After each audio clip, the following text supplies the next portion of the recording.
इस संसार में जो भी उपलब्ध है उन सभी का मनुष्य के लिए अनुकूल ढंग से कैसे उपयोग किया जाए, यही आज की शिक्षा पद्धति का मकसद है।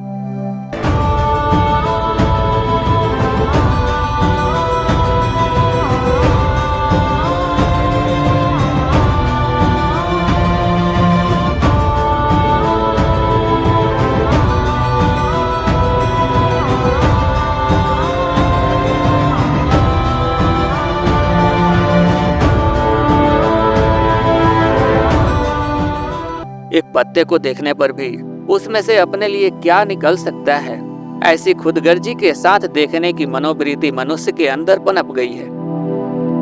वृक्ष, हवा, जमीन के नीचे पड़ी हुई प्राकृतिक संपदा आदि किसी को भी उसने नहीं छोड़ा है। आंखों के लिए अदृश्य सूक्ष्म विषाणु हो तो भी मनुष्य इसी शोध में है कि उससे अपने लिए क्या फायदा मिल सकता है। चींटी की अपनी एक दुनिया है, हाथी की भी एक दुनिया है। प्रत्येक जीव का अपना अपना अलग अलग संसार है। जहाँ तक प्रकृति का संबंध है, अन्य जीवों की तरह मनुष्य भी एक जीव है। लेकिन पता है मनुष्य अपने बारे में क्या सोचता है? एक बार एक कौवा, एक तितली, एक मनुष्य, तीनों एक ही समय में मर गए। विधाता के सामने तीनों हाजिर किए गए। परमपिता ने तितली से पूछा, तुम्हें कहाँ जगह चाहिए? पृथ्वी पर फूलों के पराग के लिए मैंने जीवन भर योगदान दिया है, इसलिए यदि मुझे स्वर्ग मिले तो मैं खुश रहूंगी, तितली ने कहा। और तुम्हें? कौवे से पूछा। कई किस्म के बीजों को मैंने जगह जगह फैलाया है, इसी से जंगल बढ़े हुए हैं। प्रकृति के साथ योगदान के लिए मुझे भी स्वर्ग में स्थान मिले, कौवे ने कहा। फिर मनुष्य की ओर मुड़े परमपिता, तुम्हें कहाँ जगह चाहिए? हेलो, आप जिस पर बैठे हैं वह मेरी कुर्सी है, उठिए, मनुष्य ने कहा। मनुष्य ने मन में यही कल्पना पाल रखी है कि ईश्वर उसी की शक्ल के हैं, इसीलिए उनको इतना घमंड है। दूसरे जीवों की तुलना में अधिक क्षमता रखने के कारण मनुष्य ने अपने को भगवान मान रखा है। वह केवल अपनी भलाई के बारे में सोचते हुए जो भी उसके अनुकूल ना हो उन सभी को उसने इस जगत से दूर करने की निश्चय कर लिया है। इसी तरह की सोच फैलाने के लिए बनी है आज की शिक्षा पद्धति। किसी वैज्ञानिक ने अपने शोध आलेख के छपे कागजों को जोड़ने के लिए एक पेपर क्लिप मंगाया। मेज पर रखी क्लिप टेढ़ी थी, उसे सीधा करने के लिए उन्हें एक औजार की जरूरत पड़ी।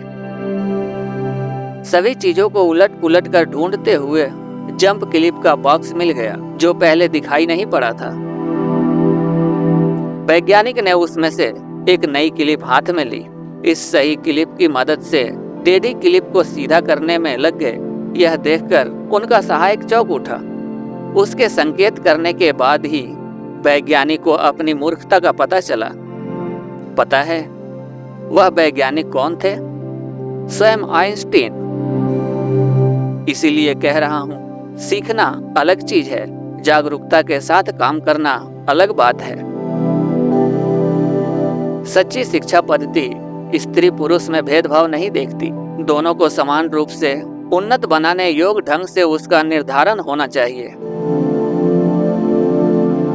जब वह दूसरों को अलग करके देखने की शिक्षा बन जाए तो परिवार में ही क्यों, रिश्तों और समाज में भी दरार पड़ सकती है। हमारे देश में पहले पारंपरिक रूप से शिक्षा दी जाती थी। अकेले किसी व्यक्ति के निर्माण तक वह रुकी नहीं थी। उसके साथ जुड़े लोगों को भी उन्नत बनाने की शिक्षा के रूप में बनाई गई थी। दूसरों को अपने समान देखने की स्वरूप दृष्टि प्रदान करती थी। लेकिन जब शिक्षा ब्रिटिश हुकूमत के अधीन हुई, उसने हम सबको भुलाकर केवल मैं के बारे में सोचने की प्रेरणा दी। मैं, मेरा के बारे में ही देखने वाली शिक्षा समाज या परिवार के लिए कभी भी उचित नहीं है। जो शिक्षा अपने ही घर, परिवार और देश को है दृष्टि से देखने की प्रेरणा देकर स्वयं को अपने ही देश में पराये की तरह अनुभव कराती है, ऐसी शिक्षा कदापि अच्छी नहीं है। शिक्षा वही उत्तम है जो केवल जीविका तलाशने तक न रुककर सीखने वाले के दृष्टिकोण को स्वस्थ बनाए। हमें ऐसी शिक्षा की आवश्यकता है जो हमारी संस्कृति की जड़ों को मजबूत करे, देश के नागरिकों को बंधन मुक्त, निर्भीक एवं पक्षपात रहित जीवन की ओर आगे बढ़ाए। अपनी उस प्राचीन संस्कृति से वह पुनः हमारी मुलाकात कराए, हमें जोड़े जो स्वस्थ वातावरण तथा दूसरों को अपने समान मानने की मनोवृत्ति को बढ़ावा देती है।